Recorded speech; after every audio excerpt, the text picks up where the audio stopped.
Ok. Et donc, nous avons partagé ce que nous avons fait maintenant. C'est si important.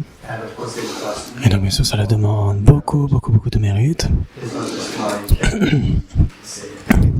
Et donc, ce ne sont pas que des études académiques. Et donc, ce que nous avons partagé ensemble, bien sûr, c'est un plus académique parfois. Et donc, entre-temps, pour recevoir ce qui est partagé ici, par la suite, quand vous pouvez fournir des actions pour expérimenter cela, et donc cela dépend entièrement de facteurs nombreux, et en particulier l'accumulation de mérite. Cela demande beaucoup d'accumulation de mérite. Par exemple, la générosité, la compassion, pathétita. Essayer de contrôler la colère, les émotions, équilibrer les émotions. Et la puissance de la conscience de soi-même. Quand l'esprit, quand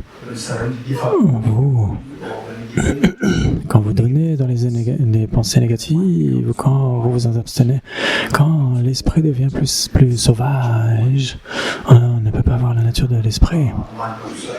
L'esprit devient tellement agité, et donc ça peut devenir une habitude. Et donc, l'eau de notre esprit peut être tellement perturbée, tellement agitée. Et donc, voir de cette manière la nature de l'esprit, ça peut prendre beaucoup de temps. C'est pour cette raison que, habituellement, pour ces enseignements, il est attendu que les personnes qui enseignent et les personnes qui reçoivent cet enseignement, nous sommes censés accumuler beaucoup de mérite, comme les prosternations, les 100 000 prosternations, les offrandes de mandala, le refuge, la bodhicitta.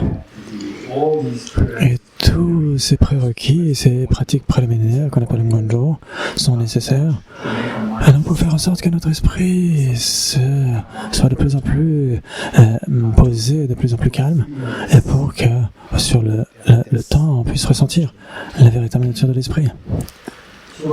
Donc, ce que l'on fait, c'est que bien sûr les deux, moi qui partage ces enseignements avec vous et nous tous, mais donc nous faisons cet engagement pour que cet enseignement extrêmement précieux,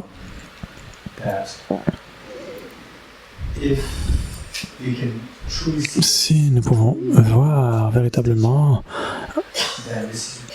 extraire cet enseignement, ça donnera un sens immense à notre existence.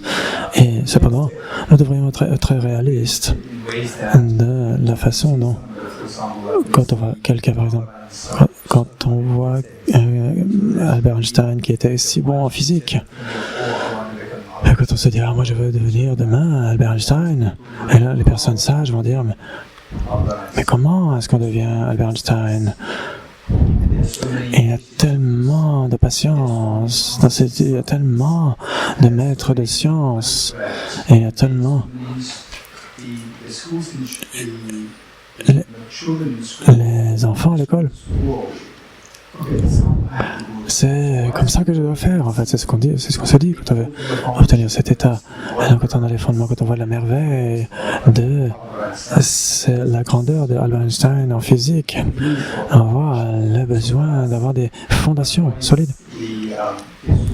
Et donc, avec cet enseignement ici, de la même façon, cela devrait nous aider à voir que les fondations sont si importantes, parce que sans les fondations, quand vous ressentez que, par exemple, j'ai reçu quelque chose, le Mahamudra, c'est comme ça, comme ci, comme ça, etc. Et donc, si c'est une connaissance intellectuelle, mais c'est une chose. Mais si on veut vraiment extraire le sens de cela, à ce moment-là, on a besoin de voir l'importance des fondations. Et donc de voir comment engendrer de la transformation dans notre quotidien. dans notre vie quotidienne. C'est très important. Avec cela à l'esprit, avant que j'aille dans certaines explications, par l'explication, l'orientation de cette retraite, de ce qui va survenir à partir de demain. Parce que, bien sûr, il y a déjà des gens qui étaient déjà depuis les premiers jours, les premiers enseignements. Et donc, ici, il y a plusieurs personnes qui sont venues pour cette seconde partie des enseignements. Et donc, vous allez vous connaître les uns les autres. Et donc, ce n'est pas, bien sûr, toujours simple. Je vais donner des instructions après cette pratique ensemble. Donc, si vous n'avez pas les prières, on vous en fera pour demain. Alors, il faudra juste nous dire qui veut un livret de prières. Page 3.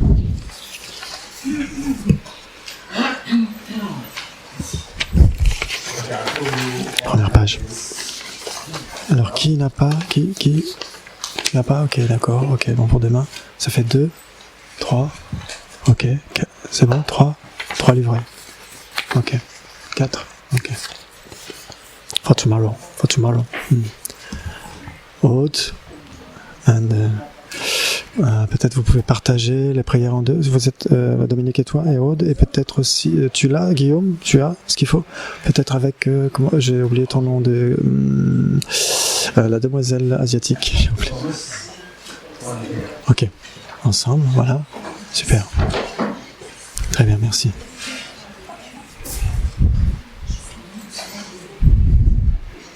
C'est bon pour les autres.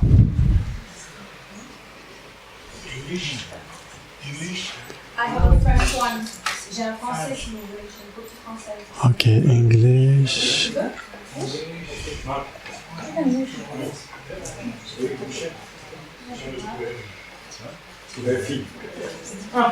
Okay. Mark, for tomorrow we can print a handout for you.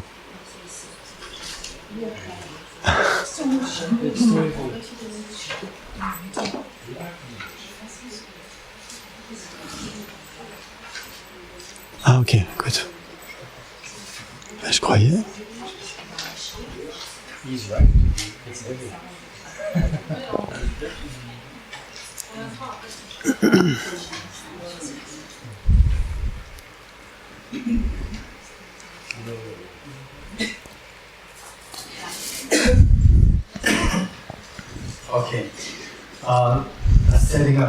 Et donc on va établir la motivation appropriée, qui consiste en 3 parties. La première, le champ de refuge.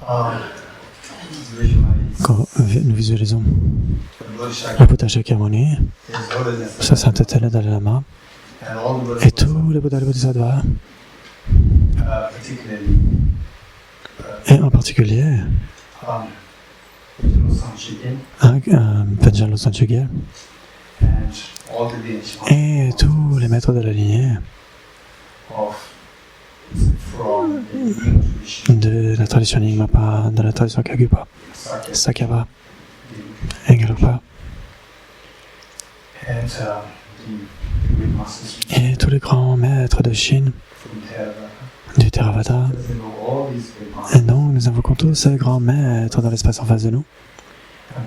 Et en particulier, comment est-ce que nous les visualisons? Ça fait toute la différence. Nous les visualisons tellement aimants, tellement affectueux, tellement embrassants vis-à-vis de vous.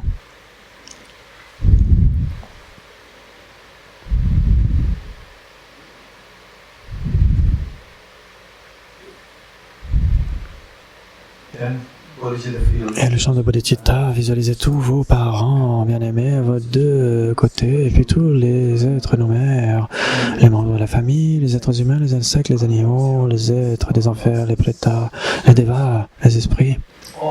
Tous les êtres, sans en omettre aucun, et en particulier les personnes difficiles.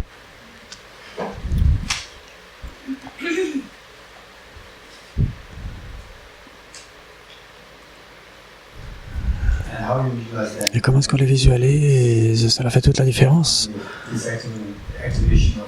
Et il y a cette activation de la nature de l'esprit qui est déterminée par la Bodhicitta. Et sans la Bodhicitta, l'activation de cet esprit de clair-lumière, bien sûr, sera extrêmement difficile, même si elle est activée, les bienfaits pour devenir un Bouddha pour le bien de tous les êtres ne surviendront pas. Et c'est pour cela qu'il est si important de la façon dont nous les visualisons. Nous sommes, nous, tellement aimants, tellement affectueux, tellement embrassants vis-à-vis de chacun des êtres conscients, nos mères, des vies passées. Au point que chaque être se sent si spécial à vos yeux.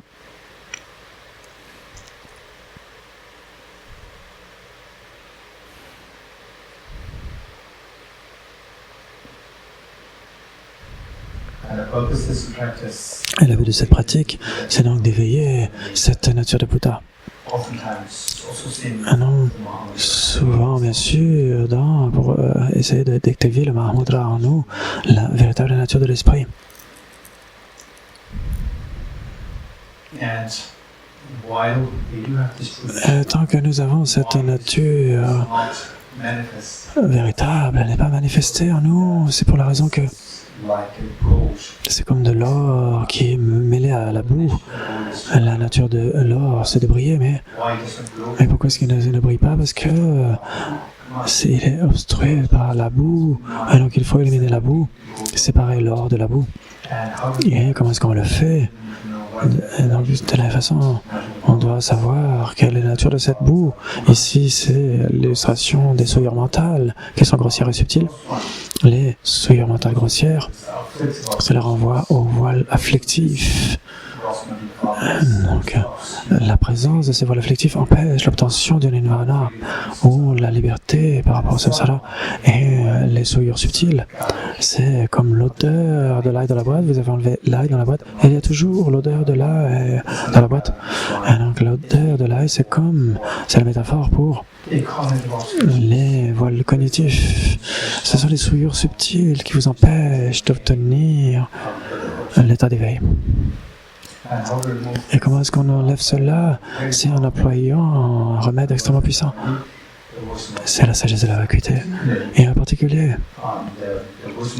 la sagesse de la vacuité, dans laquelle le Mahamudra nous permet de manifester cela.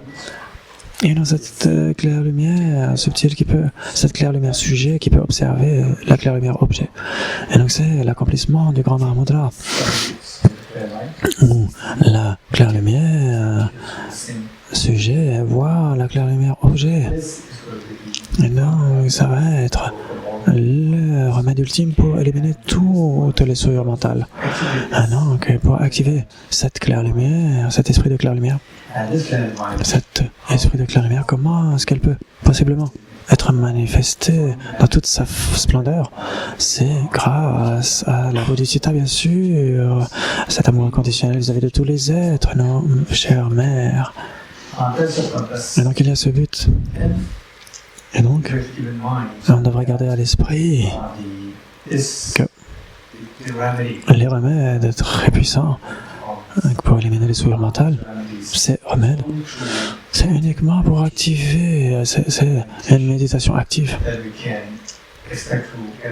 et que nous pourrons espérer éliminer les souillures mentales. Et pour cette méditation qui est aussi générer la sagesse issue de la méditation, pour obtenir ce niveau, nous devons engendrer la conviction, se dire, mais j'ai véritablement la nature, j'ai la graine du grand Mahamudra. Et la conviction devrait être là. Et pour gagner cette conviction, nous devons nous en remettre à la sagesse issue de la réflexion. Et pour obtenir cette conviction, cette sagesse issue de la réflexion, nous devons avoir des études extrêmement extensives, une sagesse issue des études extrêmement extensives. Tout cela est nécessaire. Et donc ce qui nous aide à éliminer les souillures mentales pour activer cet grand esprit de Mahamudra, c'est la sagesse issue de la méditation. Et pour cela, nous avons besoin de la réflexion. La sagesse issue de la réflexion est la sagesse qui est issue des études. Et donc, c'est comme ça qu'on doit procéder. Si vous voulez activer ce Mahamudra au sein de vous, c'est la façon. C'est seulement si qui peut être un cas exceptionnel, par exemple dans certains cas, certaines personnes qui qui ont une connexion karmique avec un enseignant et qui ont déjà parcouru d'innombrables voies par le passé et qui, comme une mangue, par exemple, un fruit qui est un fruit très très très cher et qui est juste sur le point d'être mûri, de finir de mûrir, un tel disciple, sans avoir besoin d'étudier, réfléchir et méditer dans cette existence, on peut obtenir, développer le Mahamudra grâce aux habitudes issues du passé. Et puis, on rencontre un maître extrêmement éveillé dans cette existence, et quand cela advient, on devient une personne exceptionnelle. Mais ce n'est pas que certains d'entre nous pourraient se dire « Oh, peut-être que je peux être ce type de personne. Qui sait ?» Et donc peut-être que cette personne qui n'a pas besoin d'étudier de manière extensive, et donc je peux actualiser le Mahamudra grâce à mon enseignant. Vous pourriez penser comme cela. Si vous pensez être cette personne, il est certain que vous n'êtes pas cette personne. Parce que cette personne a une mentalité tellement différente, une dévotion vis-à-vis du maître. C'est tellement différent. Et quoi qu'il advienne, du point de vue de l'étudiant, la façon dont il voit le gourou, c'est tellement différent. Si vous regardez dans l'histoire de l'humanité, vous avez des grands enseignants par le passé, d'innombrables enseignants qui ont obtenu l'éveil au cours d'une seule existence. Mais quand cette personne, dans toutes les traditions, cette personne qui est considérée comme ayant obtenu l'éveil dans cette existence, dans une existence abrégée, c'est Jitsumé Larepa. Et si vous lisez la biographie de Jitsumé Larepa, vous verrez qu'il avait démontré, manifesté des qualités extrêmement uniques depuis avant qu'il rencontre son enseignant. Il avait développé toutes ces grandes qualités. Et son enseignant aussi avait de grandes des indications de son propre enseignant, de ce à quoi ressemblerait son étudiant. Et donc de nos jours, on ne peut pas vraiment espérer avoir cela. Mais il ne faut pas se sentir démoralisé. La chose, c'est que la manière dont ces grands enseignants comme Jitsumé Larepa, ils ont fait toutes ces préparations au cours des vies passées. Et de la même façon, dans cette vie, nous créons les mêmes préparations. On pourrait se dire, il faut pratiquer cela. Quand nous étudions ici, certains d'entre vous pourriez ne pas être capables de le pratiquer. Ça n'est pas grave. Le point, c'est que, au moins, il faut essayer d'avoir des fondations solides. Des fondations solides, s'abstenir des négativités, et être compatissant, et continuer à apprendre encore et encore, et aussi de respect pour le Dharma, pour le Buddha, pour le Dharma, pour le Sangha. Toutes ces choses sont les aspects quintessentiels du fait d'actualiser le Mahamudra au sein de vous. Avec cela, l'esprit, les Bouddhas, les Bodhisattvas sont là en face de vous, ils sont tellement aimants, et vous avez vos deux parents, et les enfants, les femmes, le membre de la famille, et tous les êtres autour de vous. Et vous êtes ici, en faisant cette récitation, vous faites en sorte que tous les autres et vous-même puissiez activer votre esprit pour le préparer à étudier, réfléchir et méditer sur le Mahamudra. Et avec cela, l'esprit, on va réciter les prières. Juste avant, prendre refuge de Jinaripodita. Je rends hommage à Gautama qui, par compassion, a enseigné le Saint Dharma afin d'écarter toutes les vues fausses. Je rends hommage à Gautama qui, par compassion, a enseigné le Saint Dharma afin d'écarter toutes les vues fausses. Je rends hommage à Gautama qui, par compassion, a enseigné le Saint Dharma afin d'écarter toutes les vues fausses.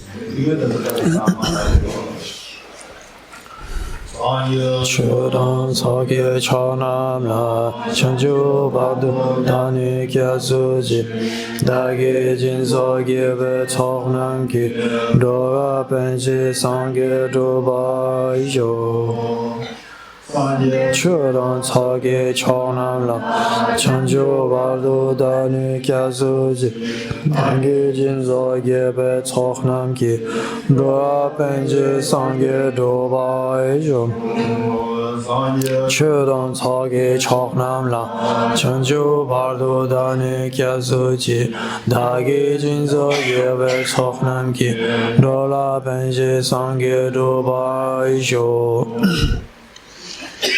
Le Bouddha, le Dharma et la Suprême Assemblée, jusqu'à l'éveil, je prends refuge. Par les accumulations issues de ma pratique de la générosité, etc. Puisse-je accomplir l'état de Bouddha pour le bien de tous les êtres. Le Bouddha, le Dharma et la Suprême Assemblée, jusqu'à l'éveil, je prends refuge. Par les accumulations issues de ma pratique de la générosité, etc. Puisse-je accomplir l'état de Bouddha pour le bien de tous les êtres. Le Bouddha, le Dharma et la Suprême Assemblée, jusqu'à l'éveil, je prends refuge. Par les accumulations issues de ma pratique de la générosité, etc. Puisse-je accomplir l'état de Bouddha pour le bien de tous les êtres. Je me prosterne devant le parfait Bouddha suprême parmi tous les orateurs qui enseignent l'interdépendance selon laquelle il n'y a ni cessation, ni production, ni annihilation, ni permanence, ni venue, ni aller, ni différence, ni identité, l'auspicieux paix libre de réification. Je me prosterne devant la mère des auditeurs, des bodhisattvas et des Bouddhas qui, par la connaissance de toutes choses, guide vers la paix complète les auditeurs en quête de pacification, qui, par la connaissance des voies, permet à ceux qui aident les êtres errants à parachever le bien du monde, et qui, par la possession de l'omniscience, aide les vainqueurs à exposer la variété des enseignements. Je me prosterne devant le maître, Sugata et protecteur, qui, motivé par l'altruisme, est devenu une autorité valide en enseignant aux êtres. Je me prosterne devant le Bouddha qui a éliminé le filet des proliférations conceptuelles et qui est doté des corps divins, du vaste et du profond, diffusant pour toujours de nobles raies de lumière. Inspiré par la sagesse et la compassion aujourd'hui, en la présence du Bouddha, je génère l'esprit d'éveil pour le bien de tous les êtres.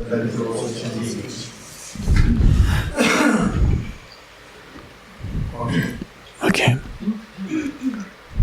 Om Ye Dharma Hetu Prabhava Hetum Te Shantatagato Yavadat Te Shanchayo Niroda Evam Vadi Mahashramanaye Swaha.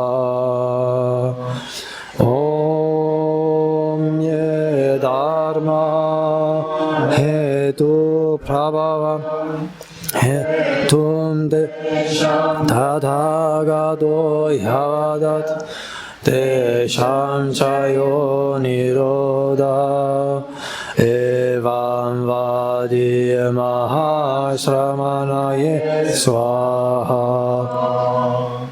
Om Ye Dharma Hetu Prabhava Hetum Te Shantatagato Yavadat Te Shanchayo Niroda Evam Vadi Mahashramanaye Swaha.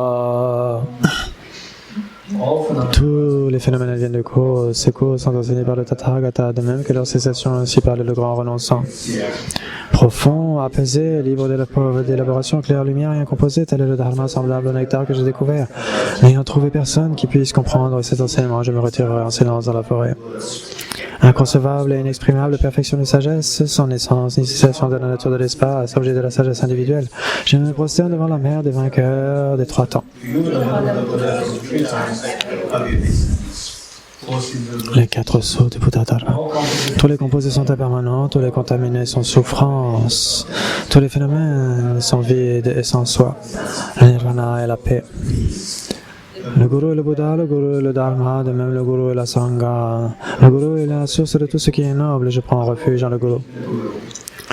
Par le son du vibrant tambour du Dharma, vous libérez tous les êtres de la souffrance. Je vous prie de bien vouloir demeurer et de donner les enseignements jusqu'à la fin d'innombrables milliards d'éons.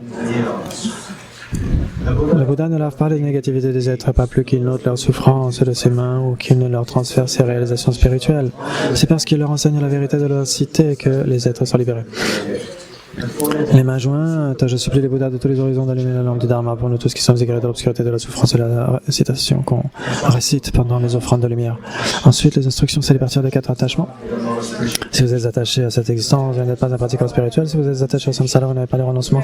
Si vous êtes attaché à votre propre but, vous n'avez pas l'esprit d'éveil. Si la saisie advient, vous n'avez pas la vue.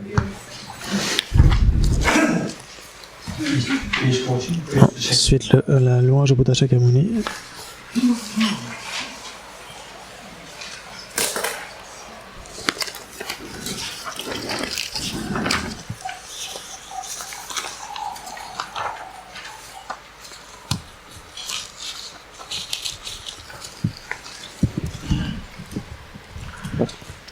Au fondateur, destructeur transcendant, doté de qualité. Allez au-delà, destructeur de l'ennemi, être parfaitement accompli et pleinement éveillé. Parfait en connaissance et en bonne conduite, Sugrata, connaisseur du monde, surpassable guide des êtres disciplinés. Enseignant de tous les dieux et de tous les hommes, à vous, Bouddha, Bhagavan, glorieux conquérant, sage du clan des Shakya. Je rends hommage, je présente des offrandes, en vous je prends refuge. Vous, chef parmi les hommes, à votre naissance, vous avez fait 7 pas sur cette grande terre et annoncé je suis suprême en ce monde. À vous, sage, en ce temps-là, je rends hommage. Corps parfaitement pur, formé éminemment noble, ancien de sagesse, vous êtes pareil à une montagne d'or et votre renommée illumine les 3 mondes. À vous, sauveur suprême, je rends hommage. Vous êtes orné des marques excellentes, votre visage est semblable à une lune immaculée et votre teint pareil à l'or. À vous, je rends hommage. Pur comme vous, les 3 mondes ne le sont pas. À vous, dont la sagesse est incomparable, je rends hommage. Sauveur, la grande compassion, fondateur qui connaît toutes choses, champ de mérite aux qualités aussi vastes que l'océan. À vous ainsi, allez, je rends hommage. Par la pureté, il délivre de l'attachement par la vertu, il libère des renaissances infortunées, unique chemin, réalité pure et suprême au Dharma qui apaise, je rends hommage. Vous êtes libérés, montrez la voie qui mène à la libération, vous observez avec ferveur les préceptes de l'éthique, champ pur, doté de réalisation. À vous, Assemblée suprême, vouée à la vertu, je rends hommage. Et on passe tout de suite à la page d'après. Ne commettre aucune action nuisible, accomplir une infinité d'actes vertueux, discipliner complètement son esprit, tel est l'enseignement du Bouddha. Comme une étoile, une aberration visuelle, une flamme vacillante, une illusion, une goutte de rosée ou une bulle, un rêve, un éclair ou un nuage, considère ainsi tous les phénomènes composés. Par ces mérites, puissent les êtres atteindre l'état d'omniscience et vaincre l'ennemi et les défauts, puissent-ils se libérer de l'océan, de l'existence cyclique, agitée par les vagues tumultueuses de la vieillesse, de la maladie et de la mort. Ensuite, le Sutra du cœur, normalement c'est page d'après si vous n'avez que le livret abrégé.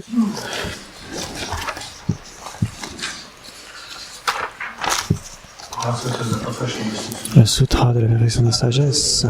Hommage à l'arrière triple joyeux. Voici ce qu'une fois j'ai entendu le Bhagavan se trouver à la Jagriha sur le pic des vautours, entouré d'une grande congrégation de moines et d'une grande assemblée de bodhisattvas. À ce moment-là, le Bhagavan était absorbé en la concentration sur les catégories des phénomènes appelées perceptions profondes. Au même moment, le Bodhisattva Mahasattva Arya Avalokiteshvara contemplait la pratique même de la profonde perfection de la sagesse et il vit que les 5 agrégats également étaient vides de nature propre. Puis, par le pouvoir du Bouddha, le vénérable Shariputra s'adressant à mon Bodhisattva Mahasattva Arya Avalokiteshvara, les fils de la lignée désireux de pratiquer la profonde perfection de sagesse, comment doivent-ils s'y prendre? Le Bodhisattva Mahasattva Arya Avalokiteshvara répondit alors au vénérable Shariputra, les fils ou les filles de la lignée qui désirent pratiquer la profonde perfection de la sagesse doivent la considérer de la manière suivante. Ils doivent contempler correctement et à maintes reprises le fait que les 5 agrégats, eux aussi, sont vides de nature propre. La forme est vide, la vacuité est la forme n'est pas autre que la forme et la forme n'est pas autre que la vacuité. De même, les sensations, l'identification des facteurs composés, la conscience sont-ils vides? Shariputra, ainsi tous les phénomènes sont-ils vacuités, ils sont sans caractéristiques, ils ne naissent ni ne cessent, ne sont ni souillés ni non souillés, ni déficients ni parfaits. En conséquence, Shariputra, dans la vacuité, il n'y a ni forme, ni sensation, ni identification, ni facteurs composés, ni conscience, ni œil, ni oreille, ni nez, ni langue, ni corps, ni mental, ni forme, ni son, ni odeur, ni saveur, ni objet du toucher, ni phénomène mental. De l'élément de l'œil, ainsi de suite, jusqu'à l'élément du mental, élément de la conscience mentale, il n'y a pas d'élément. Il n'y a ni ignorance, ni élimination de l'ignorance, ainsi de suite, jusqu'à il n'y a ni vieillissement et mort, ni élimination du vieillissement et de la mort. Et à l'avenant, il n'y a ni souffrance, ni origine de la souffrance, ni cessation, ni voile, il n'y a ni sagesse transcendante, ni obtention, ni non-obtention. Shariputra, ainsi, puisqu'il n'y a pas d'obtention, les bodhisattvas se fondent-ils sur la perfection de sagesse et ils demeurent en elle l'esprit sans voile et sans peur. Et comme ils sont passés bien au-delà de toute erreur, ils parviennent au statut nirvana. C'est en s'appuyant sur la perfection de sagesse que tous les bouddhas des 3 temps, eux aussi, font naître spontanément l'insurpassable éveil parfaitement accompli. Aussi le mantra de la perfection de sagesse, le mantra de la grande connaissance, le mantra auquel rien n'est supérieur, le mantra égal à l'inégalable, le mantra qui apaise à jamais toute souffrance, doit être reconnu comme véridique car il ne trompe pas, et voici le mantra de la perfection de sagesse. Tadyata Om Gate Gate Paragate Parasam Gate Bodhi Swaha. Shariputra, c'est ainsi qu'un Bodhisattva Mahasattva de s'exercer à la profonde perfection de sagesse. Puis le Bhagavan sortit de sa concentration et loin le Bodhisattva Mahasattva Arya Avalokiteshvara en disant: Bien, bien, ô fils de la lignée, l'on est assis, l'on est bien assis. C'est exactement comme tu viens de l'exposer que quelqu'un vient de pratiquer la profonde perfection de sagesse, et les Tathagata eux-mêmes se réjouissent. Lorsque le Bhagavan dit cela, le vénérable Sharadvati Putra, le Bodhisattva Mahasattva Arya Avalokiteshvara, l'entourage au complet ainsi que le monde des dieux, des hommes, des asuras et des gandharvas furent remplis de joie et louèrent les paroles de Bhagavan.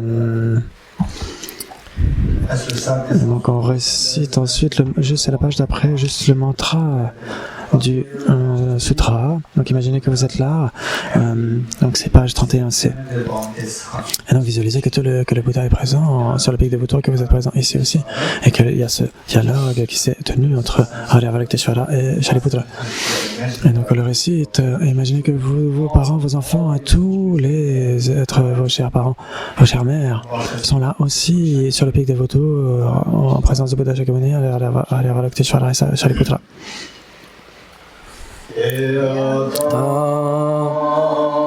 Om Gate Gate Aragate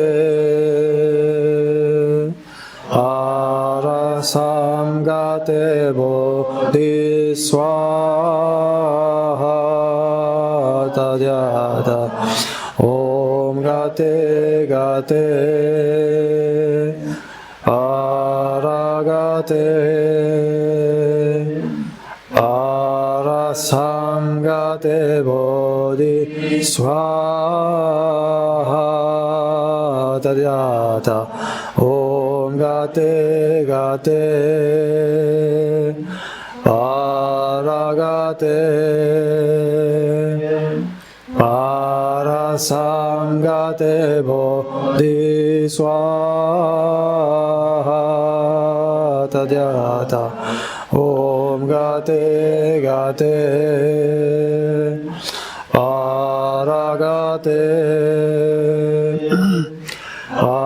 Arasamgate Bodhiswaha Tadyata Om Gate Gate Aragate Arasamgate Bodhiswaha.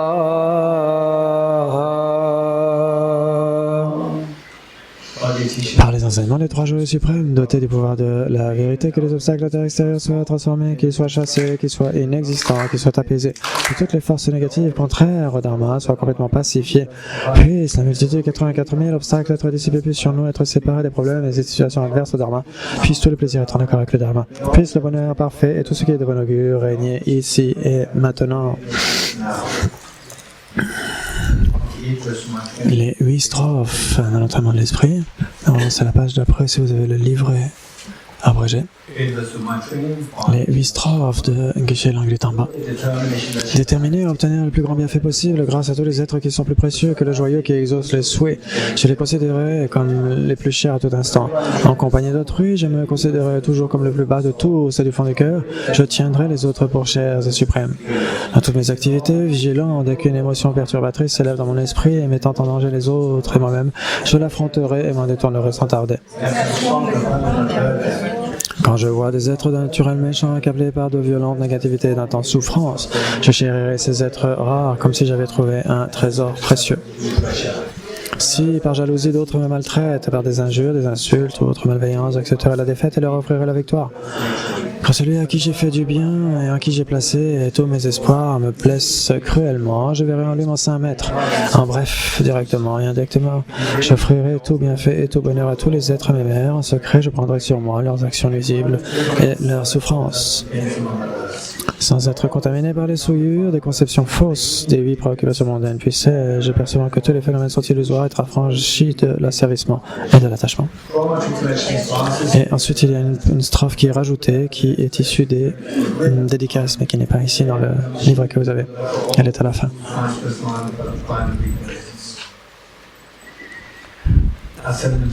Ensuite, la pratique en 7 branches pour se préparer soi-même à recevoir ces enseignements.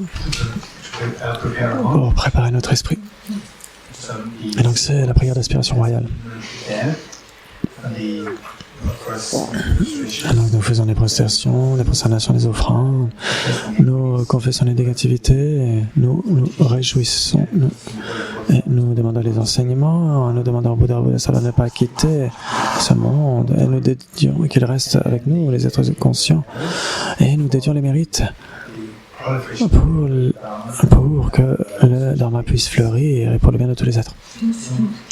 Et donc quand nous allons lire ces prières, c'est ce que j'ai partagé avec les participants des retraites précédentes, des enseignements précédents, c'est que quand nous lisons cela,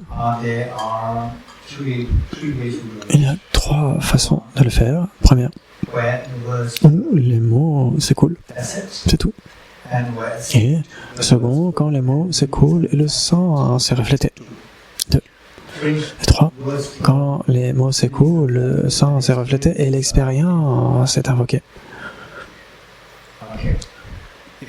Si, par exemple, la première, en effet, quand je ne suis pas, si je ne suis pas trop négatif, je dirais que beaucoup de gens qui font ces sadhanas, il y a beaucoup, principalement, il y a les mots qui s'écoulent. Et ils font le premier type de lecture, le second et troisième, cela vient après. On a les mots qui viennent, qui s'écoulent. Et le sens n'est pas du tout reflété, donc ça peut être pendant des années, 5 ans, 10 ans, 20 ans. C'est une grosse perte pour nous. Et donc le second, c'est là, il y a le reflet du sang. Bien sûr, le troisième, c'est le meilleur. Si on invoque l'expérience, mais c'est nécessaire de générer une expérience. Sinon, si on veut l'expérience, il faut avoir le troisième type de lecture. Mais sinon, le second type de lecture, c'est déjà extrêmement important de faire en sorte que le sens soit reflété. Si vous ne connaissez pas le sens de ce que vous lisez, faites en sorte d'étudier. Et ensuite, quand vous lisez, de faire en sorte que le sens se reflète. Et voyez la différence. Parce que sinon, il n'y a que les mots qui s'écoulent. Et c'est tout.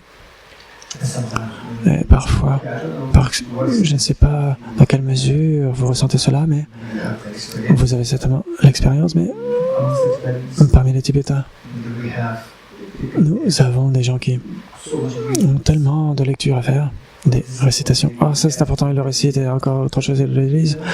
Et non, dans une journée, ils ont 2 heures, 3 heures de récitation. Et mon père défunt, et donc il faisait vraiment ses prières. Il passait 3 heures ou 4 heures par jour à faire ses récitations. Et combien de sang ça a été reflété, je ne suis pas très sûr. Bien sûr, on ne peut pas dire, ok, mais pourquoi est-ce que vous ne faites pas refléter le sang? Par exemple, moi, quand j'étais jeune, je ne connaissais pas le sens de tout cela. Et donc, on faisait ces choses, et donc simplement par piété, par dévotion. Et je suis sûr que de temps en temps, mon père peut-être me disait, ah tiens, il y a c'est ça, cela qui est mentionné, tiens, il y a cette partie du Bodhicitta, 2 lignes, etc. Et je pouvais ressentir qu'il se sentait ému par ses prières, mais sinon, la plupart du temps, c'était les récitations, juste la lecture. Et donc, si vous voulez vraiment ressentir le changement à l'intérieur de vous dans cette existence, et donc il est nécessaire de retirer un avantage de cette existence. Si vous voulez des changements pour les existences à venir, vous devez d'abord, il faut avoir une précédente existence humaine, puis avoir rencontré le Dharma. Et la plupart d'entre vous, vous êtes peut-être de Paris, vous êtes proche d'un centre, ici le centre Kalachakra, vous avez Geshe-la qui est là. Et donc c'est une très rare opportunité. Par exemple, il y a ici, et qui est venu d'Israël, et d'Angleterre, et puis d'Espagne, Anna, et qui d'autre dans notre pays? Oui. Oui, Angleterre, oui, Angleterre, oui. Qui d'autre? Non. Et donc, ce que je dis, c'est que On doit tirer un maximum d'avantages de cette existence. Rien que cela veut dire, ok, je vais dans un sens, je rencontre un enseignant, et je récite ses prières. Et ensuite, et tout cela doit être dans le but de se développer. Se focaliser sur le progrès. Et de voir si vous progressez. Et donc, si ce n'est pas jour après jour, au moins un mois après mois ou année après année, il devrait y avoir un progrès qui survient. Et que l'expérience de la vacuité soit plus profonde. Et que la compassion se développe, s'élargit. Et de voir si ces deux choses surviennent. Et donc le Mahamudra, cela devrait survenir au bout d'un moment, la compassion devrait se développer.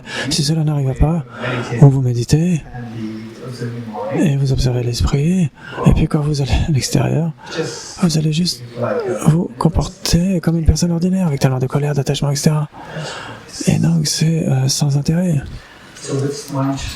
Et donc avec cela, à l'esprit, nous allons faire de notre mieux pour refléter le sens. La prière d'aspiration royale, la conduite noble et excellente, l'extraordinaire expiration de la pratique de Samantabhadra. Je me procède devant le jeune Arya Manjushri, au Bouddha des 3 temps, aussi nombreux soient-ils, qui demeurent dans les mondes des 10 directions. À eux tous, sans exception, avec vénération par le corps, la parole et l'esprit, je rends hommage. Par la force de la prière, l'aspiration et la conduite excellente, j'imagine devant moi tous les victorieux, tous les Bouddhas, et avec des corps aussi nombreux que les particules contenues dans les terres de Bouddha. Je me procède devant eux avec déférence. Sur chaque atome se trouve autant de Bouddha et qu'il existe de particules. Chacun entouré de bodhisattvas, c'est ainsi que j'imagine l'espace tout entier empli intégralement de victorieux. Chantant un océan de leurs louanges intarissables par les sons émis d'une infinité de voix mélodieuses, j'exalte les vertus de tous les victorieux, célèbre tous les Sugatas, tous les Bouddhas. Des fleurs magnifiques, des guirlandes parfaites, des symboles, des parfums, des ombrelles excellentes, des lumières divines, de l'encens exquis, tout cela je l'offre aux victorieux. Des vêtements parfaits, des parfums rares, des amas, de poudres odorantes aussi hauts que le mont Meru. Toutes ces excellentes offrandes disposées avec art, je les présente aux victorieux. Toutes les vastes offrandes insurpassables en pensée, je les adresse à tous les victorieux, mais par une grande foi en la conduite excellente. Je leur rends hommage, je leur fais des offrandes. Sous l'emprise de l'attachement, de l'aversion et de l'ignorance, physiquement, verbalement, de même que mentalement, j'ai accompli des actes négatifs. Je les confesse tous, un à un. Des mérites des victorieux, des 10 directions, de leurs fils spirituels, des réalisateurs solitaires, des auditeurs sur le chemin de l'apprentissage et au-delà. Des mérites de tous les êtres, quels qu'ils soient. De tout cela, je me réjouis. Lumière sur les mondes des directions qui avaient atteint l'éveil en obtenant la connaissance sans obstacle. Oh, vous tous protecteurs, je vous en supplie, tournez la roue du Dharma insurpassable. À vous qui envisagez de montrer le passage en Parinirvana pour le bien et le bonheur de tous les êtres, veuillez demeurer autant d'air qu'il y a d'atomes dans les terres de Bouddha, les mains jointes, je vous implore. Par les prosternations, les offrandes, la confession, par la réjouissance, la requête et la prière, j'ai accumulé des vertus. Si faibles soient-elles, je les dédie toutes à l'obtention de l'éveil parfait.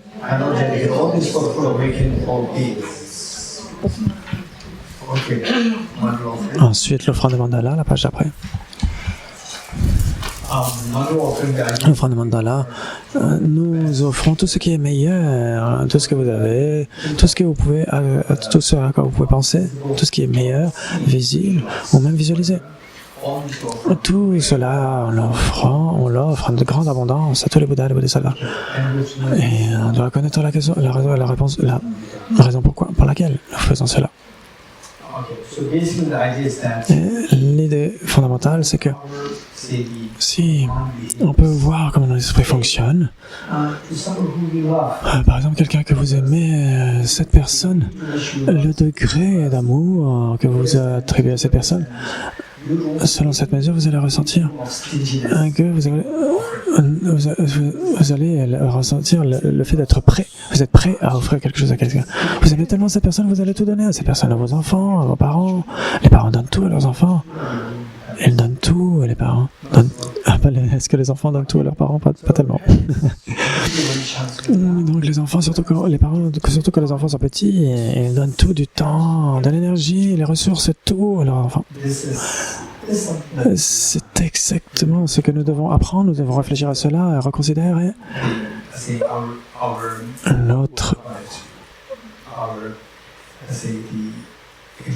nos interactions avec les relations avec les parents. C'est quelque chose qu'on devrait reconsidérer. Avec vos enfants, bon, ça c'est merveilleux, c'est super. Mais avec les parents, cela ne vient pas toujours. C'est ce que nous devrions essayer de reconsidérer. Et donc, au cours des prochains jours d'enseignement, je suis certain que nous allons en reparler.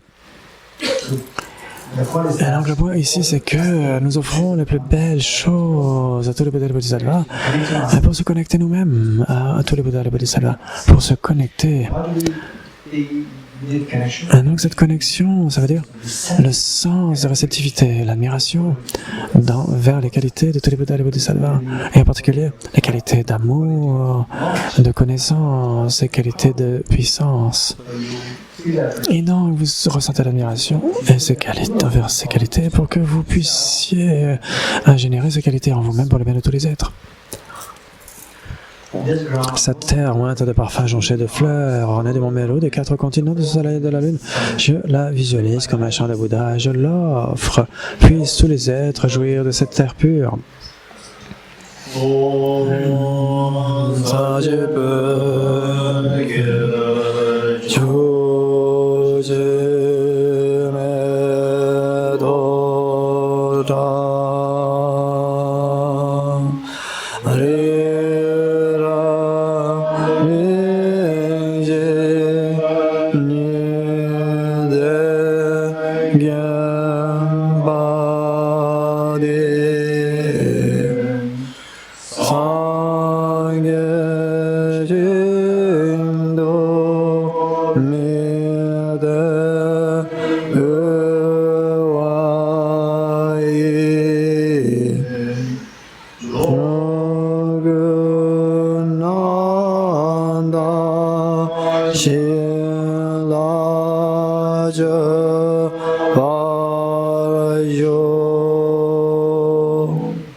Les 4 dharmas du vénérable Kambopa.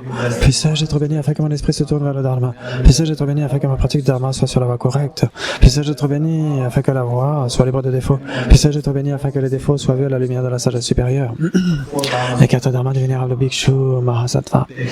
Tandis que je deviens frustré par l'ignorance qui saisit une existence véritable, veuillez s'il vous plaît me bénir afin que je génère un renoncement authentique en voyant tous les aspects du samsara comme vicieusement repoussants.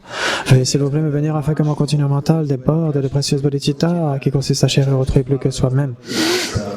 Veuillez s'il vous plaît me bénir afin que je procède d'une expérience immaculée de la sagesse de la vacuité, qui ne voit pas même un atome de réalité intrinsèque et qui a pour fondement la compréhension que les choses adviennent en dépendance par le simple fait d'être conditionnées.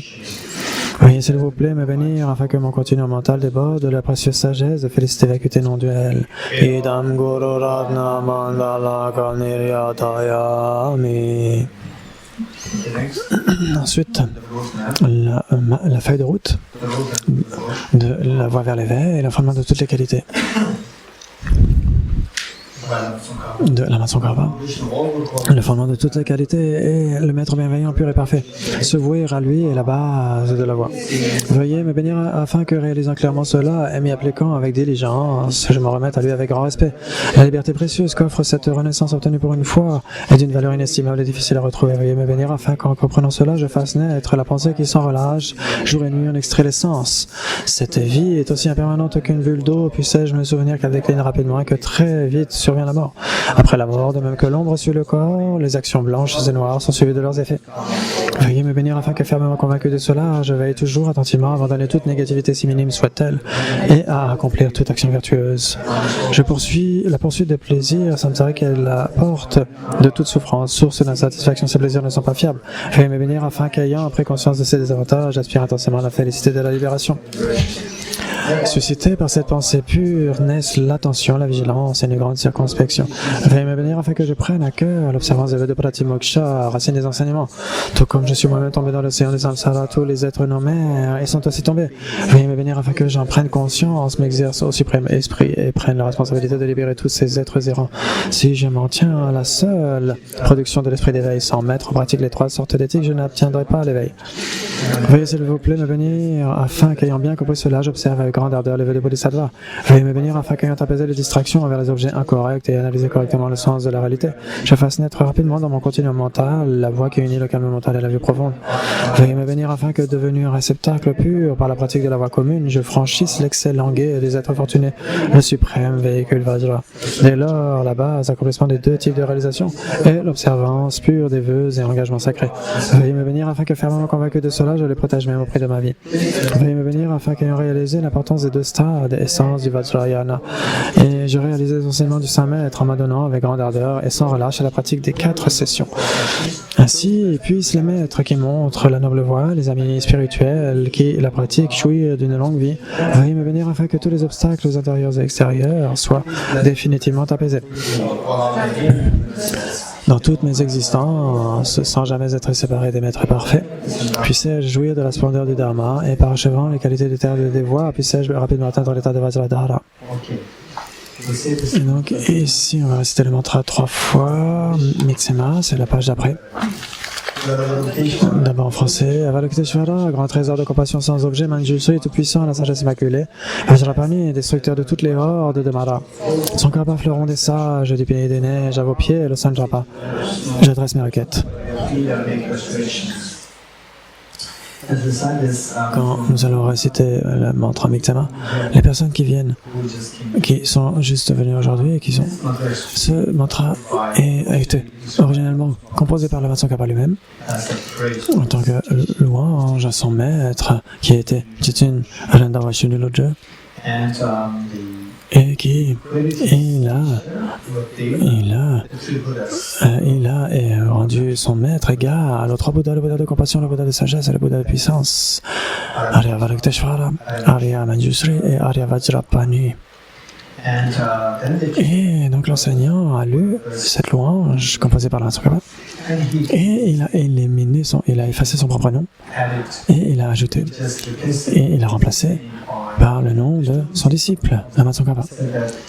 Et il a dit cette prière, cette louange vous convient mieux à vous. Et il a redonné à la Vatsakapa. Et cette prière est devenue tellement répandue qu'elle a été récitée pour invoquer les bénédictions de la Vatsakapa à travers tout le Tibet. Et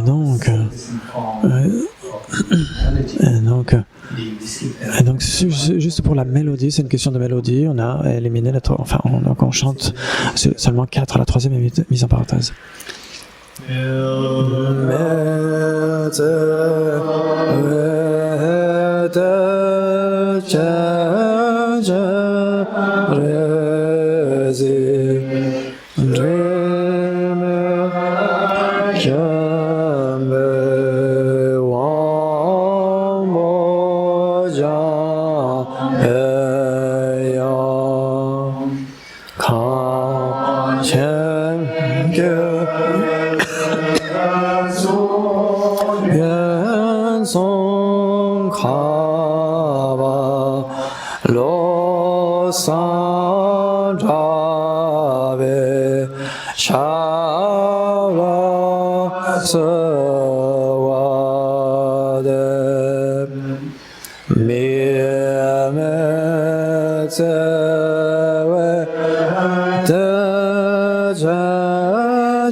수연 송카바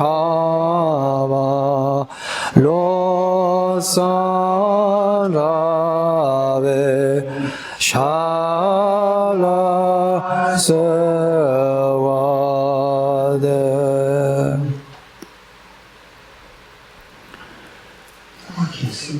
Et donc avant, j'aimerais expliquer ce que nous allons faire à partir de demain. Nous allons page juste après générer, prendre les vœux de bodhisattva d'aspiration. Et donc on a généré cela dès le premier jour, ces vœux de bodhisattva d'aspiration. Et bien sûr, si quelqu'un voulait recevoir ces enseignements sur les mouvements de l'art, bien sûr, bodhicitta, les vœux de bodhisattva, ça c'est nécessaire. Sans les vœux de bodhisattva, il est impossible de recevoir ces enseignements sur le Mahamudra.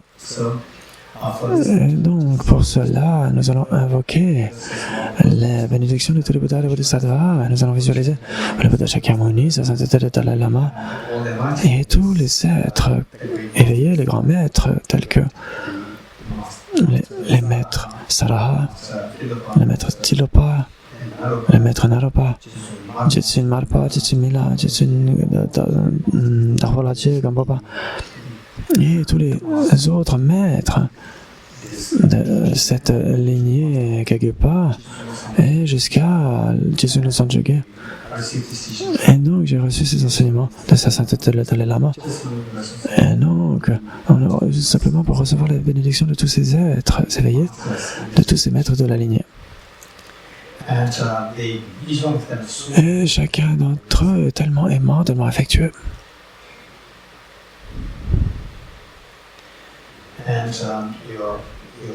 Et vos deux parents, vos enfants, tous les êtres nous germés sont tout autour de nous. Et vous êtes vous tellement aimant, le regard tellement affectueux, et votre aspiration de devenir devenir Bouddha pour le bien de tous les êtres. Et donc le plus rapidement possible, aussi rapidement que possible, pour que les êtres puissent être libérés de la souffrance le plus vite possible. Et avec cette grande compassion que nous renforçons, nous invoquons l'état d'esprit. Puisse-je obtenir l'état de Bouddha pour le bien de tous les êtres.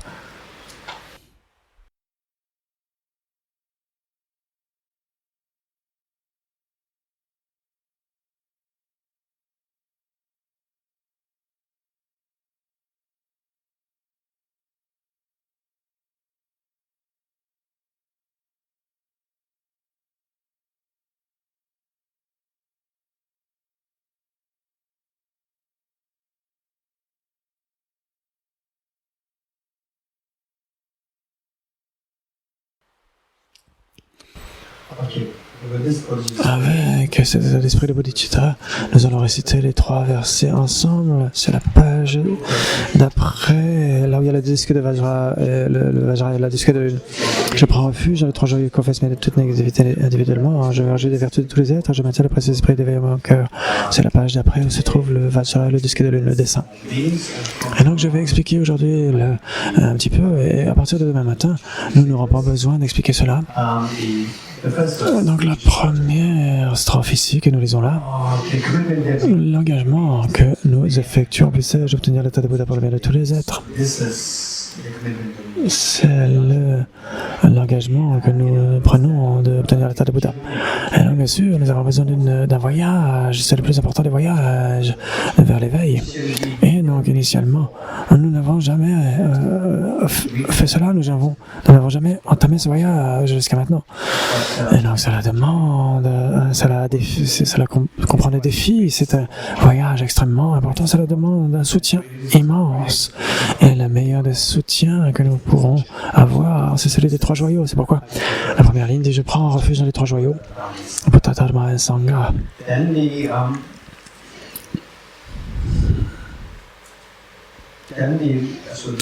ensuite, ce voyage, bien sûr, il doit y avoir une route qui doit être dégagée. Si la route est bloquée par des rochers, des arbres tombés, etc., Et donc là non plus, on ne peut pas parcourir cette route, ce voyage. Et donc c'est pourquoi la route, c'est notre esprit, ce n'est rien d'autre que notre esprit. Et il doit être libre des obstacles tels que les souillures mentales, les karmas négatifs, etc. Et donc faites de votre mieux pour éliminer les négativités.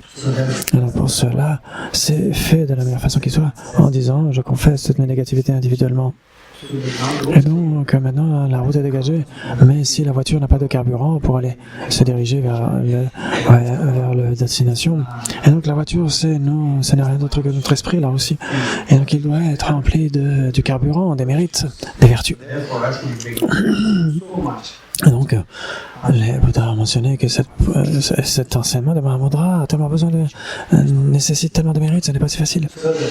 Et donc c'est pourquoi la meilleure façon de le faire, d'une manière très efficace, c'est en se réjouissant des vertus d'autrui. C'est pourquoi la troisième ligne dit « Je me réjouis des vertus de tous les êtres ».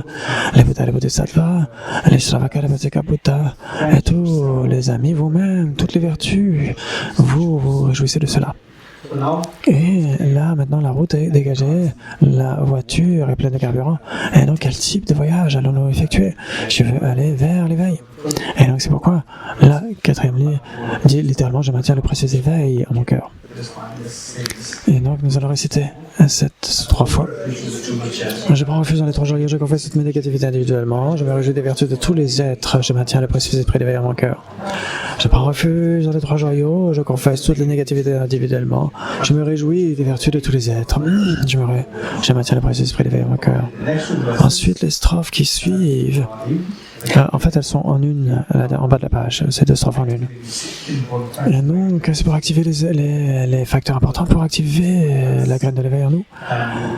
Et donc, nous invoquons les Bouddhas, les Bodhisattvas pour être là avec nous. Et les premières lignes, c'est comment est-ce qu'on devient Bouddha? Qui voyez-vous comme des êtres qui sont éveillés, les formes les plus évidentes, par exemple le Bouddha Shakyamuni, et bien sûr tous les Bouddhas du passé comme moi, est-ce qu'ils ont réussi à obtenir l'état de Bouddha grâce à 2 facteurs principaux? Le premier, c'est la motivation initiale. La motivation de devenir un Bouddha pour le bien de tous les êtres, c'est la motivation de bodhicitta. La bodhicitta très forte, très puissante. Puissais-je obtenir l'état de Bouddha pour le bien de tous les êtres? Et ensuite, le second facteur, c'est pour manifester cette aspiration. Ce qu'ils font, ce qu'ils ont fait, c'est qu'ils se sont engagés bien sûr à obtenir l'état de Bouddha, mais qu'est-ce qu'ils ont fait de manière effective pour obtenir cet état? Ils ont accompli la conduite de Bodhisattva, les 6 perfections, plus 4, ce qui donne 10 perfections. Les 6 perfections, la générosité, la perfection d'éthique, la perfection de patience, la perfection des forts enthousiastes, de la concentration et la perfection de sagesse, puis la perfection des moyens habiles, la perfection des prières d'aspiration, la perfection de la force, la perfection de la sagesse primordiale. 10 perfections. Et non qu'ils se sont engagés dans ces 10 perfections, ils ont pratiqué les 6 perfections, elles ont obtenu l'état de Bouddha. Donc si c'est le cas pour eux, si nous suivons leur pas, initialement il faut d'abord bien sûr développer une bodhisattva très puissante. La seconde strophe qu'on a récitée, donc la deuxième partie de cette strophe, et nous allons aussi nous engager dans les conduites des bodhisattvas, c'est tellement précieux. Et donc nous allons réciter 3 fois. Guru Bouddha et Bodhisattva, veuillez s'il vous plaît me prêter attention.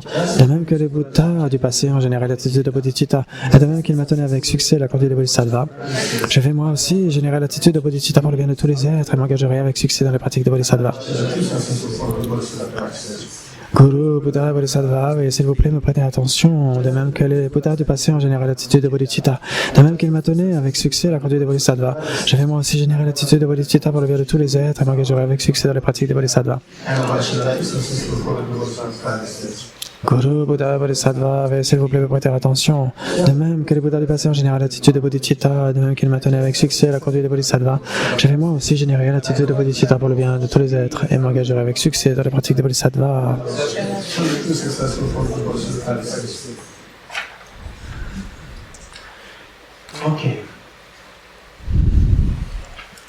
Et donc nous allons ensuite réciter la strophe qui suit, la page d'après. Et donc cette strophe, c'est pour nous connecter avec les enseignements sur la bodhisattva et la vacuité au cours de nos vies à venir. On va le réciter 3 fois ensemble. Au cours de toutes mes vies à venir, puisse-je toujours être guidé par le Bouddha compatissant, et puisse-je maintenir les 2 précieuses bodhisattvas même auprès de ma vie. Au cours de toutes mes vies à venir, puisse-je toujours être guidé par le Bouddha compatissant, et puisse-je maintenir les 2 précieuses bodhisattvas même auprès de ma vie. Au cours de toutes mes vies à venir, puisse-je toujours être guidé par le Bouddha compatissant, et puisse-je maintenir les 2 précieuses bodhisattvas même auprès de ma vie. Voici comment les sages, ayant saisi fermement cet esprit pour le développer plus encore, doivent glorifier l'esprit d'éveil. À présent, ma vie a fructifié, j'ai obtenu une précieuse existence humaine. Aujourd'hui, je suis né dans la famille des Bouddhas, je suis devenu un enfant des Bouddhas. À partir de maintenant que je ne fasse rien, qui ne soit en accord avec ma famille, jamais je ne dois altérer cette noble et pure lignée.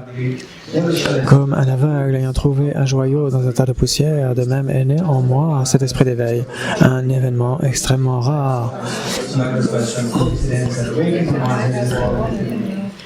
Il est le nectar suprême, triomphant dans la mort, dans la transmigration, il est le trésor inépuisable éliminant la pauvreté des êtres. Il est la médecine suprême, apaisant les maladies du monde. Il est l'arbre invitant au repos ceux errants, fatigués sur les chemins de l'existence conditionnée. Il est le pont universel qui laisse tous les êtres s'échapper des royaumes inférieurs. Il est la lune croissante de l'esprit calmant la tourmente des perturbations. Il est le grand soleil qui met une fin aux méprises et aux vues troubles de ce monde. Il est le beurre quintessentiel produit quand le lait du Dharma est baraté. Puisque pour ceux parcourant les chemins de l'existence, transmigrateurs, hôtes désirant jouir du bonheur, ceci est le moyen suprême menant à la félicité. Par lui, ces hôtes d'honneur seront complètement rassasiés. Aujourd'hui, en présence de tous les protecteurs, j'invite les êtres à la félicité ultime et en attendant au bonheur mondain que Dieu, demi-Dieu, tous soient heureux. Okay.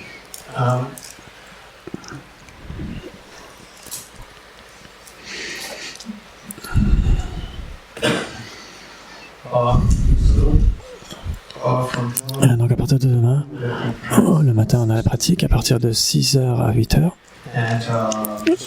Et donc cette pratique est extrêmement importante, surtout pour cet enseignement. Et donc habituellement, pour cet enseignement, et donc c'est ce qu'on appelle les ngonjo, les pratiques préliminaires. Donc il y a des gens qui passent 3 ans pour les ngonjo, les pratiques préliminaires, juste pour faire les pratiques préliminaires. Et une fois que c'est fait, et donc on va dans les enseignements effectifs. Par exemple, c'est 15 minutes, seulement 15 minutes d'enseignement, des enseignants, et en une semaine vous devez pratiquer cela. Ce n'est pas des heures d'enseignement habituellement, ça n'arrive jamais comme cela.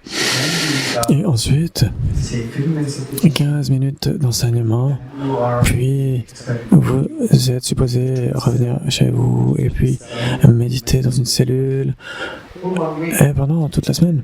Et ensuite, vous allez faire un rapport à votre enseignant ou à vos enseignants et par rapport à ce qui s'est passé. Ils vont vous donner encore 15 minutes d'enseignement.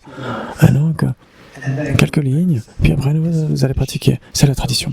Ici, parce que c'est la tradition et parce que c'est tellement précieux et que on puisse ressentir véritablement cela en nous. Et non, comment est-ce qu'on fait si on n'a pas de respect pour le Dharma, si on n'a pas de fondation, etc., il faut au moins un petit peu de relancement, bodhicitta, la focalisation d'un point, et la compassion, et la sagesse et la vacuité. Si cela manque, les enseignements sur le Mahamudra, ça n'a aucun intérêt. Et donc, c'est pourquoi, de notre côté, il devrait y avoir au moins le sens de la valeur de ce dharma, de l'ensemble du dharma. Et donc, il est dit que, en fait, pour ces enseignements, et même les frères et sœurs spirituels, les gens qui reçoivent les mêmes enseignements, vous devriez être des frères Vajra et des sœurs Vajra. Donc c'est tellement important, et s'il y a un petit peu de conflit entre les uns et les autres, les réalisations, c'est totalement mis de côté. Et si vous perdez le respect pour ces enseignements, il n'y a aucune chance des réalisations. Non, on devrait être extrêmement prudent. Et pour cela, une des pratiques que nous devrions les faire de manière très sérieuse. Et aussi, bien sûr, pour votre propre bienfait, quand ce qu'on recherche, c'est l'absence de peur et le bonheur infini. Et non, l'absence de peur, bien sûr, c'est plus personnel. Et la sagesse de la vacuité, c'est nécessaire pour cela, bien sûr. Et pour le bonheur infini,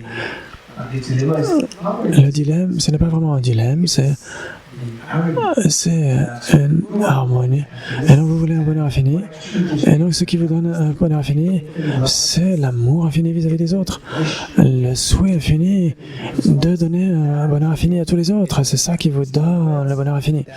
Et donc, en d'autres termes, vous recherchez le bonheur infini et chérir autrui de manière infinie, cela doit être synonyme. Ça doit être, à un certain point, ça doit être synonyme. Et donc, par exemple, dans une famille, vous pourriez voir que, par exemple, le mari et la femme, ils veulent aller au centre. Il y a la femme qui veut aller au centre et le père dit « Ah non !» Le mari dit « Ah non, tu as déjà été l'autre fois et moi je veux aller au centre pour étendre mes qualités, etc. » Et donc, ce que je dis, c'est que dans notre cas, en tant que débutant, nous voyons que il y a d'une certaine manière cet intérêt égocentrique, cet intérêt personnel.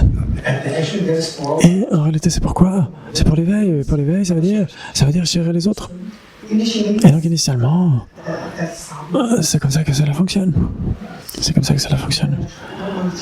Donc ne vous inquiétez pas trop. Oh là là, je suis tellement égoïste, tellement égoïste. Et je suis tellement... je veux... En fait, il doit y avoir un mélange entre les deux. Il y a nécessairement, bien sûr, initialement, un mélange entre l'égocentrisme et l'altruisme. Et puis quand votre pratique s'améliore, et c'est renforcée, à ce moment-là, vous allez obtenir un point où vous allez vous dire « Waouh, c'est incroyable ». Plus vous allez chérir les autres, et plus vous allez obtenir des bienfaits. Les bienfaits, c'est chérir autrui, c'est la même chose, c'est synonyme. Et non, d'une manière sincère, vous allez le faire sans aucun retour, sans aucun espoir de retour. Et donc, vous allez voir que ces choses peuvent survenir. Et non, bien sûr, sur le temps, ça peut survenir. Et donc, chérir autrui, c'est votre but. Et là, vous devenez si courageux.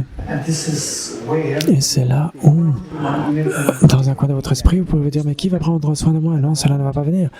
Bien sûr, sur le moment, quand on est débutant, on se dit, oh, mais si je donne tout aux autres, mais quand je vais souffrir, qui va prendre soin de moi?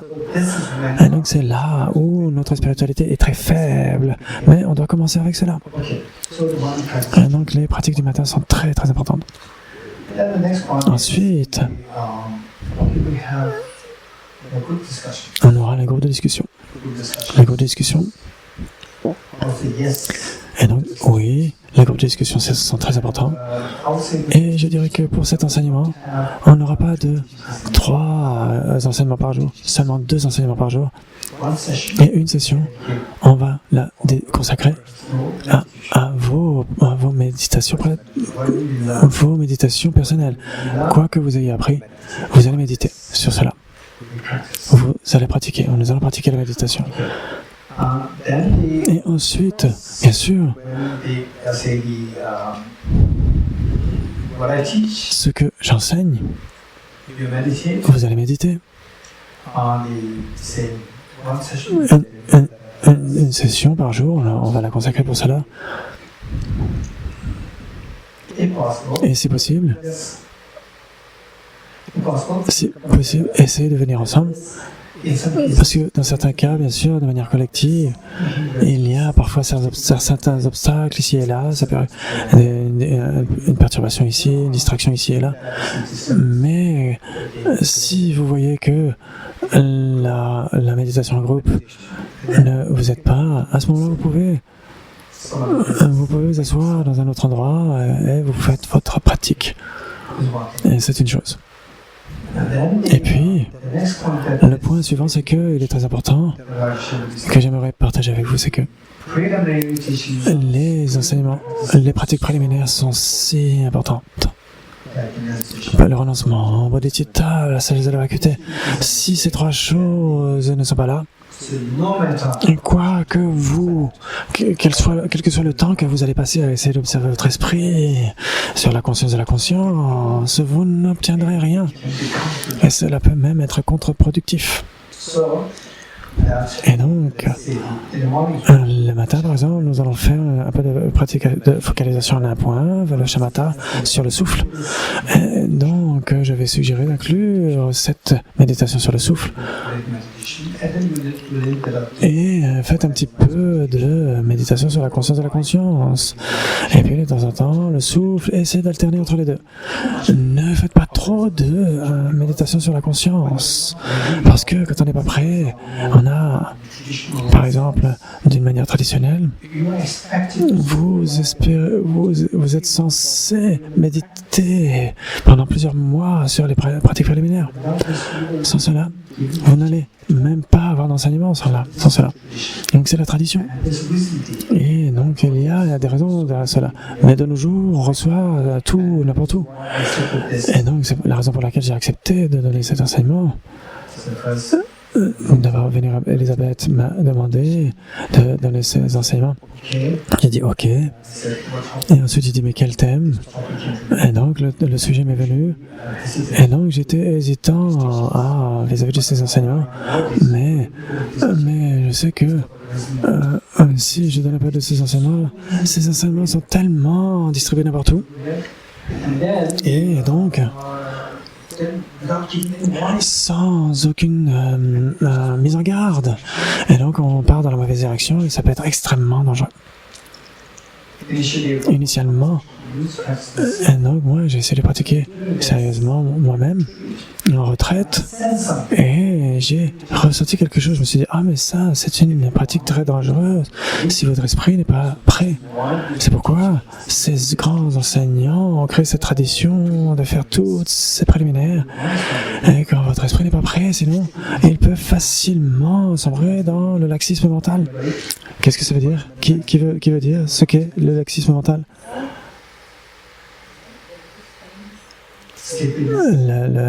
On est un peu dans la torpeur, dans le laxisme, dans la léthargie, pas de clarté, l'esprit est comme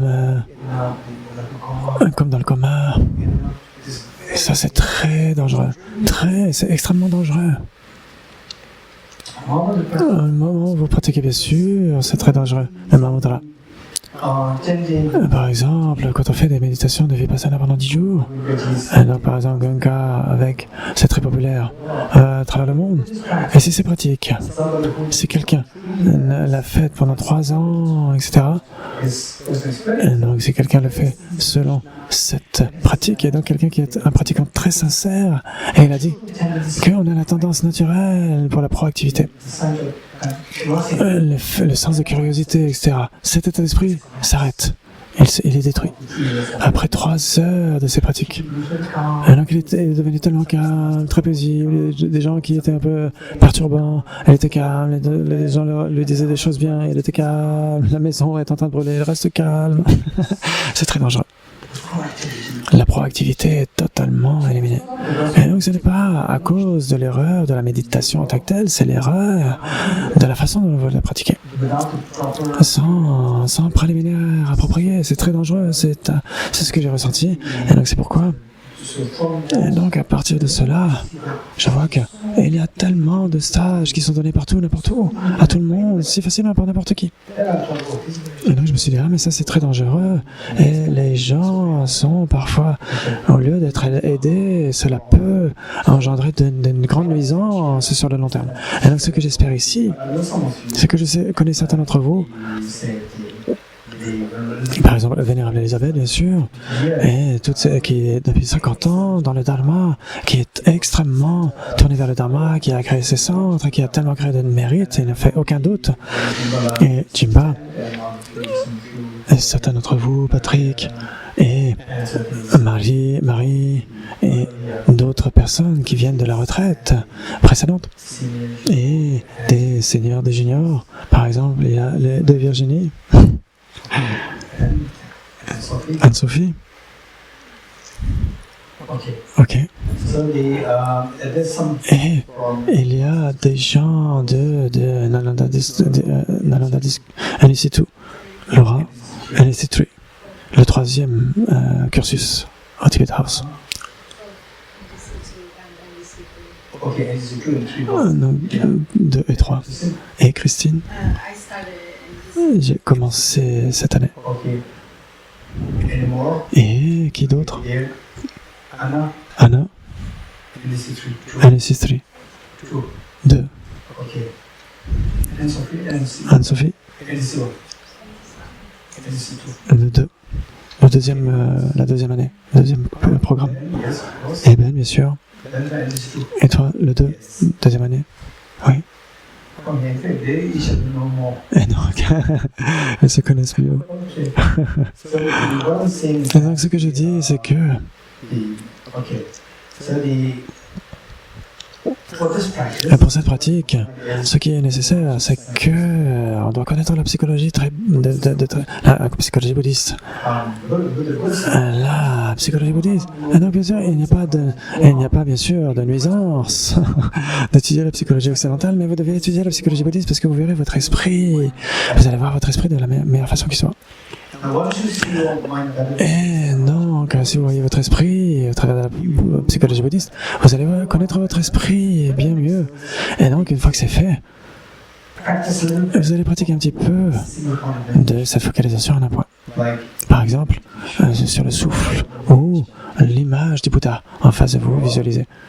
Ou je dirais, par exemple, pour l'instant, l'image du Bouddha, etc., ou le souffle.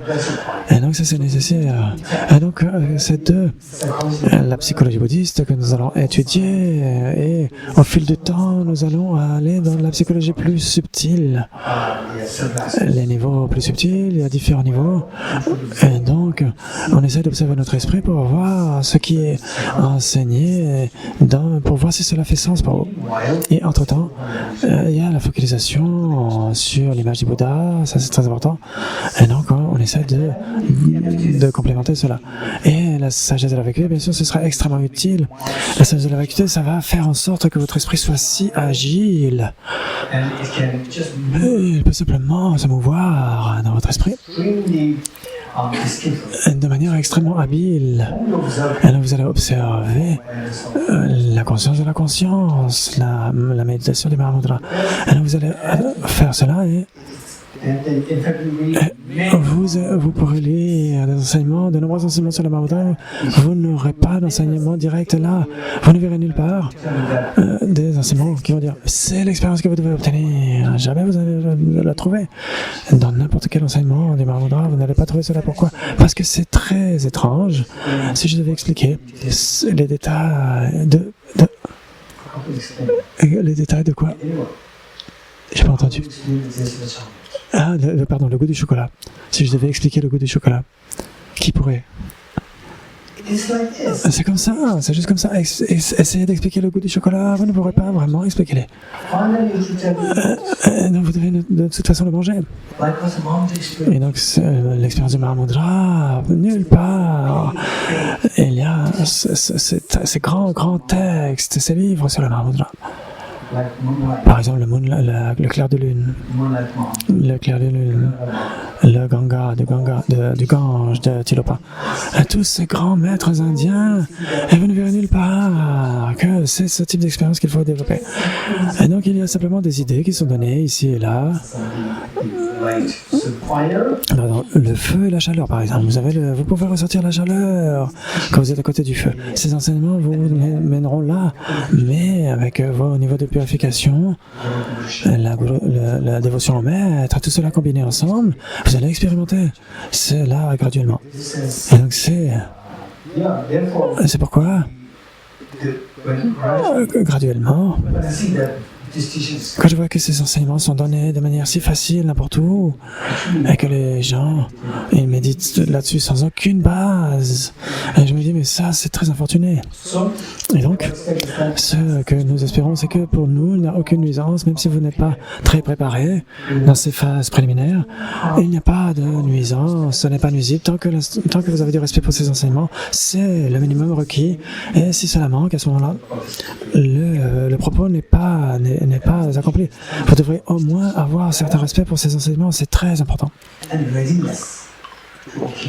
Et la volonté de prendre d'extraire cette opportunité, d'appliquer cette opportunité, d'essayer d'appliquer les préliminaires du mieux que l'on peut. Et ça, il doit y avoir ce sentiment, cette sensation d'être prêt à le faire. Et donc, d'essayer de voir ce qui est expliqué et de voir quand nous sommes ensemble, comme je l'ai dit précédemment, au lieu d'avoir 3 enseignements par jour, on a 2 enseignements et je dirais que un enseignement sera peut-être plus pour diriger vers le Mahamudra, un enseignement plus les préliminaires, et c'est ce que nous allons faire, et une session qui sera dédiée sur vos pratiques, pour vos pratiques. Et donc ce que nous allons faire, c'est parce que nous sommes ici dans l'environnement approprié, et nous essayons de suivre les instructions qui sont données. Sur ces méditations, on va essayer cela.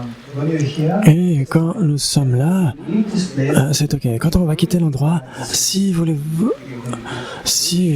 êtes sûr que c'est ce que vous allez faire, à ce moment-là, je vous suggérerais d'étudier plus dans les études extensives sur la méditation, sur la bodhicitta, sur la sagesse de la vacuité. Vous devriez aller dans des études plus extensives pour faire en sorte que votre esprit soit plus agile. Si l'esprit n'est pas agile, la chose c'est que il va sombrer vers le laxisme, vers le laxisme mental. Une fois c'est très dangereux dans ce cas-là. C'est très difficile d'en se sortir. L'esprit peut devenir extrêmement dans la torpeur et on prend de très mauvaises habitudes.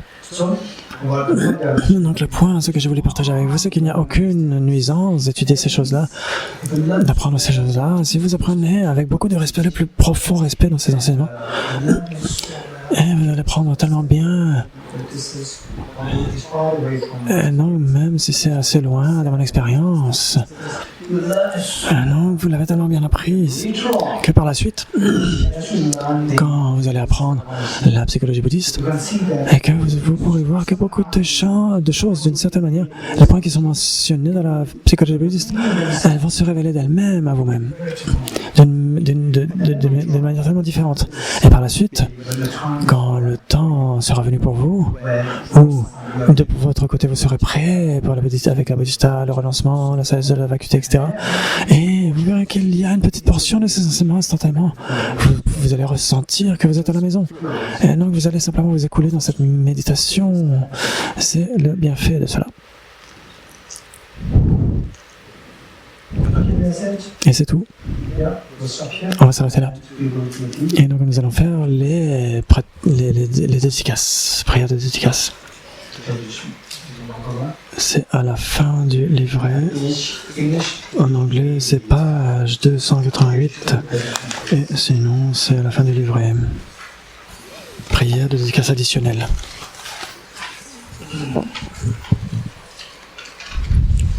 Vous les avez ? Oui. À la fin du livret. Prière de dédicace additionnelle.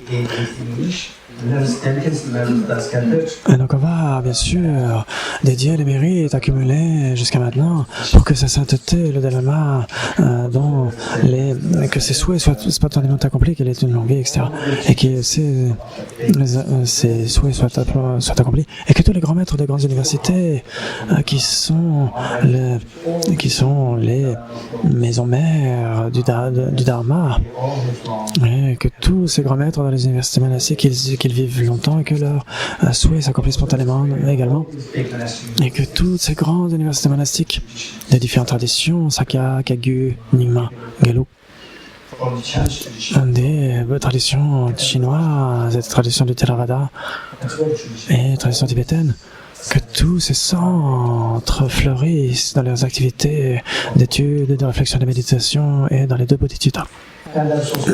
Et prions aussi que toutes les personnes qui sont décédées du Covid-19 et qui sont décédées d'autres manières puissent toutes ces personnes obtenir une renaissance favorable pour rencontrer le Dharma et qu'ils obtiennent l'état d'esprit le plus beau, le plus absent de peur, qui est la sagesse de la vacuité, et l'état d'esprit le plus merveilleux qui est la sagesse de l'esprit de Bodhicitta. Et que toutes ces guerres créées par les êtres humains, les conflits, les tensions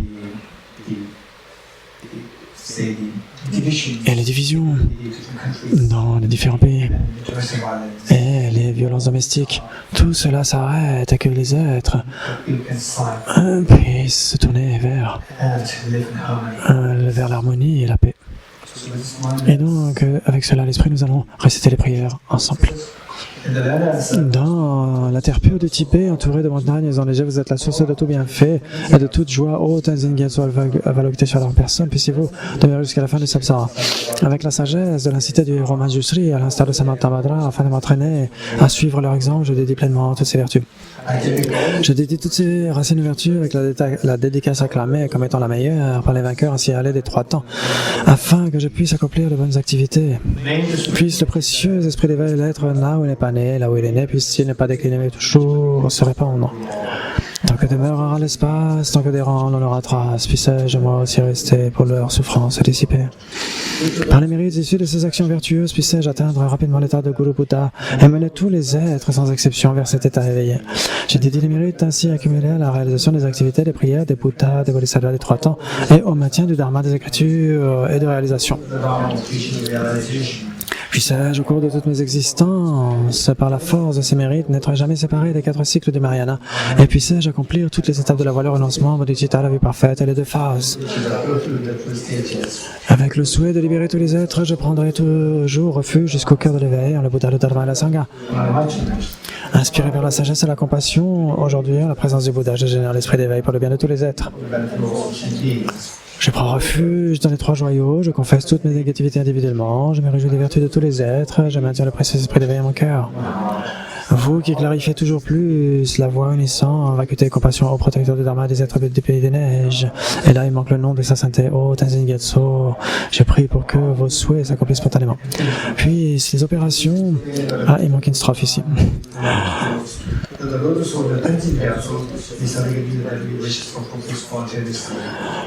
Puissent les opérations des pensées et actions malsaines, des forces malignes, humaines et non humaines, qui prennent une apparence malveillante à cause des prières perverties faites à l'encontre des Bouddhas Dharma, être totalement vaincu par le pouvoir de vérité des 3 joyaux. Puisse-je, au cours de toutes mes existences, n'être jamais séparé de mon parfait maître, bénéficier de la bénéficence du Dharma, et après avoir parachevé les qualités des terres et des voies, puisse-je atteindre rapidement l'état de Vajradhara. Au cours de toutes mes existences à venir, puisse-je être guidé par Yaman, je serai être capable, même au prix de ma vie, de tenir le Dharma en général et les enseignements sur l'interdépendance en particulier.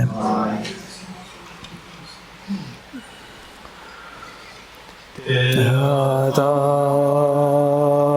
Om Gate Gate Paragate Parasangate Bodhiswaha Tadyata Om Gate Gate Paragate Parasangate Bodhiswaha Tadyata Om Gate Gate Paragate Parasangate Bodhiswaha Tadyata Om Gate Gate Paragate Parasangate Bodhiswaha.